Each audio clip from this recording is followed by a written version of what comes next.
वंदे पुरुषोत्तम आलोचना प्रसंग भाग 3 से 10 अप्रैल सन 1942 की श्री ठाकुर जी से वार्तालाप। बातें हो रही हैं। इसी बीच दो भाई झगड़ा करते हुए न्याय पाने की आशा में श्री ठाकुर के निकट आ उपस्थित हुए। सर्वप्रथम श्री ठाकुर ने एक दूसरे का अनुयोग सुना।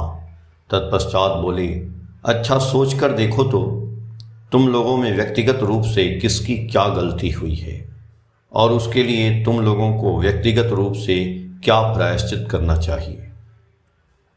श्री ठाकुर की ऐसी बातें सुनकर दोनों ही गूंगियाने लगे।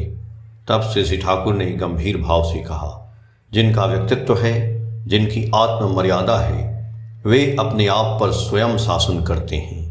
जो अपने आप पर शासन करना नहीं जानते हैं, उन्हें पग पग पर बाहर से सजा मिलती है। एक भाई ने कहा, मैंने तो कोई खराब व्यवहार नहीं किया है, पर उसने मुझ पर आक्रमण करना आरंभ कर दिया। मैं जितना अच्छी तरह से बातें करता उतना ही मुझ पर रोब गांठने लगा, भय दिखाने लगा, जो सो गाली गलौज देने लगा। आखिर मैं उसके साथ कैसा व्यवहार करूं? ठाकुर, मैं वस्तुतः समझ नहीं पाता हूं कि मेरा दोष कहाँ है। मेरा दोष रहता एवं वह देख पाता तो मैं यथोचित सजा पाने के लिए तैयार हूँ। श्री ठाकुर जी बोले, तुम तो अपना दोष स्वयं ही अपनी बातों के जरिए व्यक्त कर रहे हो, फिर भी दोष कहाँ है? समझ नहीं पा रहे हो, बात क्या है? उक्त भाई चकित होकर देखते रहे। उदास विह्वल दृष्टि से बोले, मैं कुछ भी नहीं समझ पा रहा हूँ। श्री ठाकुर ने हंसते हुए कहा, तुम्हें और भी पराक्रम के साथ उठ खड़ा होना चाहिए था।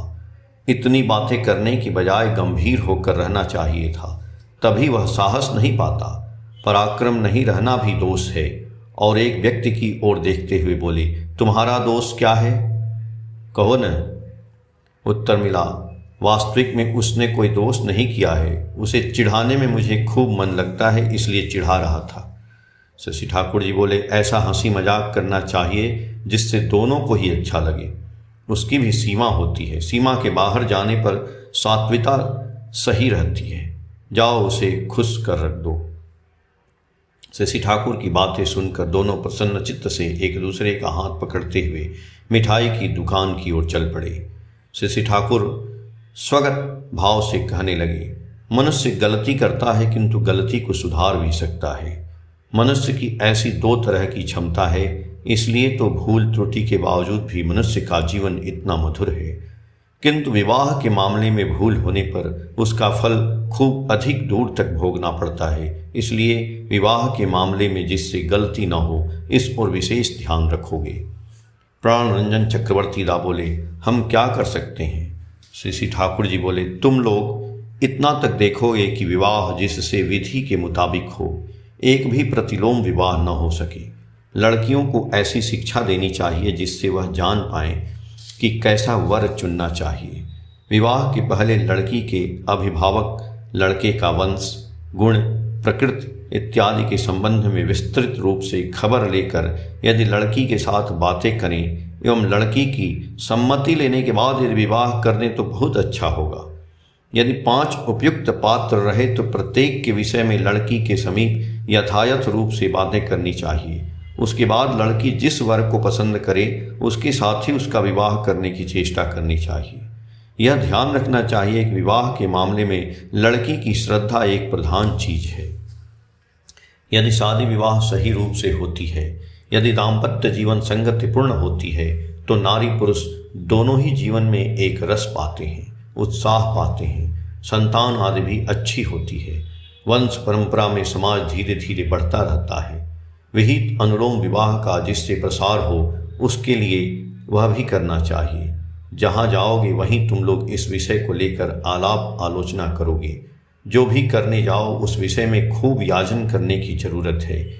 याजन नहीं करने पर मनुष्य के मस्तिष्क से गंदगी दूर नहीं होती है और मस्तिष्क साफ नहीं होने पर काम भी नहीं होता है।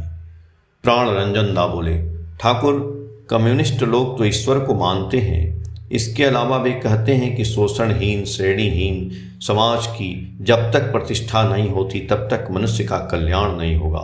इस विषय में आपका क्या जवाब है? श्री ठाकुर जी बोले, कौन क्या कहता है और क्या नहीं कहता है वह मैं नहीं जानता, किंतु मैं जो कहता हूँ यदि उस विषय में तुमको जानकारी रहती है तो उसके आधार पर जो जवाब होगा वह तो तुम लोग स्वयं ही कह सकोगे। प्राण रंजनदा बोले, सब समय सुशृंखल भाव से नहीं कह पाता हूँ, उसके अलावा आपके मुख से सुनने पर खूब अच्छी तरह समझ पाता हूँ, किताब पढ़कर उतना नहीं समझ पाता हूँ। श्री ठाकुर जी बोले, यदि कोई ईश्वर को माने बगैर रह सकता है तो वह ईश्वर को माने ही, उसके लिए तुम्हें उतना सरदर्द क्यों है? वह अस्तित्व को मानता है न, जीवन को मानता है न। प्राण रंजनदा बोले, हाँ वह तो मानता है। श्री ठाकुर जी बोले, वह मानता रहे तब तो बात ही तय हो गई।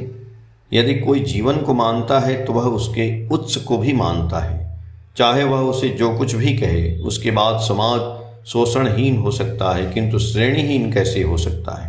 यह बात मेरे माथे में अटती नहीं है। हर व्यक्ति का एक एक वैशिष्ट्य होता है, वंश परंपरा से रक्तधारा के जरिए अतिवाहित होता है। यह वैशिष्ट्य ही मनुष्य के जीवन की चाह, पसंद, कर्म और गति को नियंत्रित करता है। इसको छोड़ने पर और वह नहीं रह पाता है। लंगड़ा आम का लंगड़त्व हटा दो तो क्या वह लंगड़ा आम रह सकता है? प्राण रंजनदा बोले, वह कैसे रहेगा? श्री ठाकुर जी बोले, तो वैशिष्ट को यदि मानते हो, विशेष विशेष वैशिष्ट के आधार पर जो ग्रुप दल विकसित हो उठा है उन्हें तो तुम्हें मानना ही होगा। ये जो विभिन्न दल हैं इनमें शोषण का कोई संपर्क नहीं है।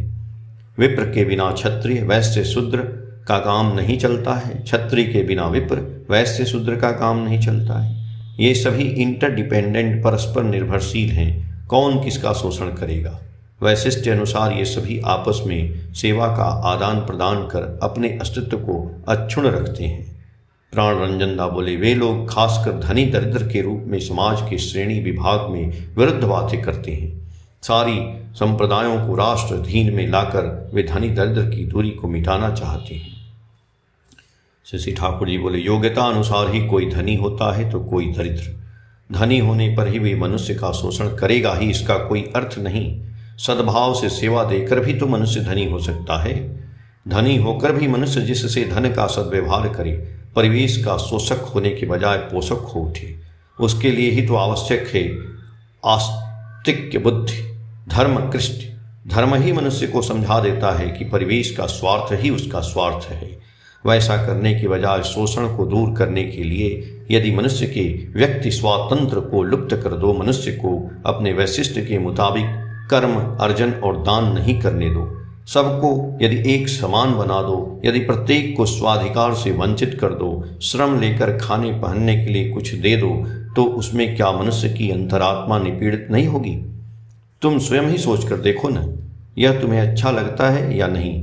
यद्यपि मैं कुछ भी नहीं जानता हूँ, फिर भी मैं इतना तक समझता हूँ कि प्रकृतिगत वैशिष्ट स्वातंत्र एवं योग्यता का स्फुरण का पथ यदि बंद हो जाए तो उससे भला नहीं होगा। मनुष्य स्वाधीन इच्छा से गलती करता है और पुनः स्वाधीन इच्छा से अपने आप को सुधारता भी है। उसके जरिए मनुष्य आगे बढ़ता है। यदि उसकी यह स्वतंत्रता नहीं रहती तो जिस प्रकार उसकी अवनति की संभावना कम होती है, उसी प्रकार उसकी उन्नति की संभावना भी कम हो जाती है।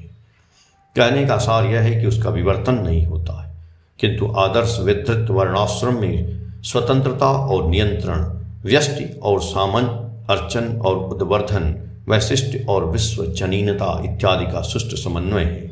अपने यहाँ का ऐसा कम्युनिज्म साम्यवाद रहने के बावजूद भी दूसरे से उधार लिए हुए कम्युनिज्म साम्यवाद से लाभ ही क्या है? कुछ रुककर श्री ठाकुर बोले, दो देखूं, तंबाकू पिलाओ। तंबाकू पीकर श्री ठाकुर काठ के मिस्त्रियों का काम देखने गए। एक अच्छा तख्ता को धूप में पड़ा देखकर बोले, इसको छांव में रख दो, धूप में फट जाएगा। किसी एक मिस्त्री ने उसे उठाकर रख दिया। किस गांच की कैसी लकड़ी होती है, इस विषय को लेकर चर्चा चली। आलोचना प्रसंग भाग 3 के पेज संख्या 203 से 208 तक। जय गुरु।